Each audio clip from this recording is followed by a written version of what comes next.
Steve Bannon goes to jail. Pete Navarro goes to jail. They dragged Trump through lawfare for 4 years.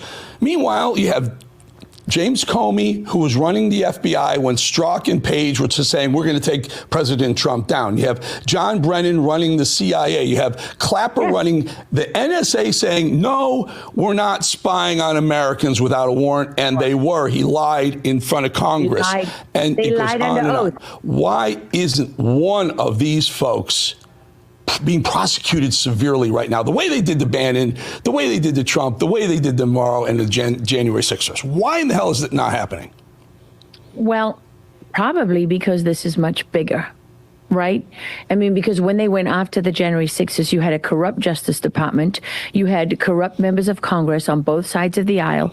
Every single Republican that said that January 6th was an insurrection or was a terrifying, violent, shameful day in the history of this country, every single one of them should be held to account for saying that, because they either were so stupid that they fell for the operation and for the narrative, or they were complicit.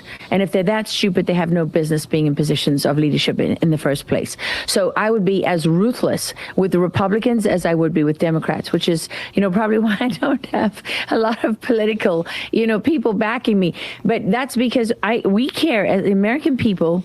And as journalists, our responsibility is to the whole truth.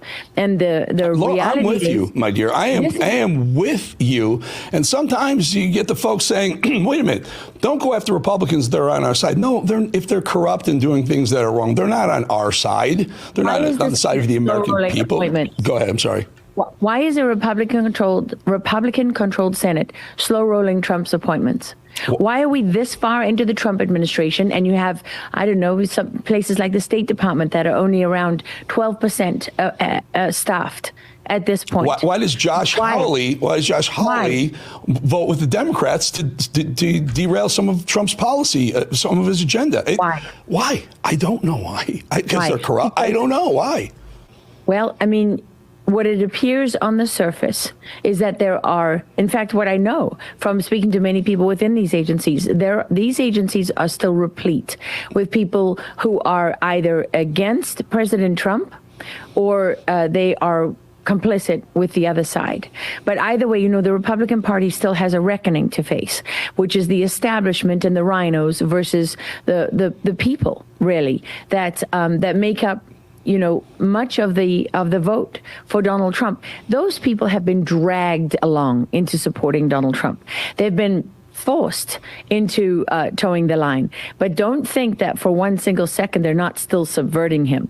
I mean, it is very, very obvious. President Trump has made it clear how he feels about things, and he doesn't usually change his mind. When he says, I'm going to change the balance of trade. It's something he had been saying for how many, 10, 20 years?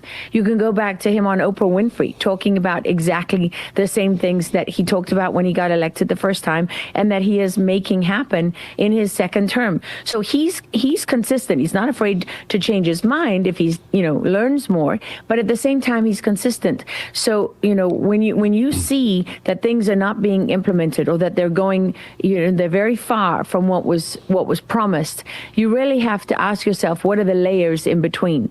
How many people are subverting him? How many people are controlling the information that reaches him? Because it doesn't appear to be a reflection of the man who has made his heart very obvious. Yes.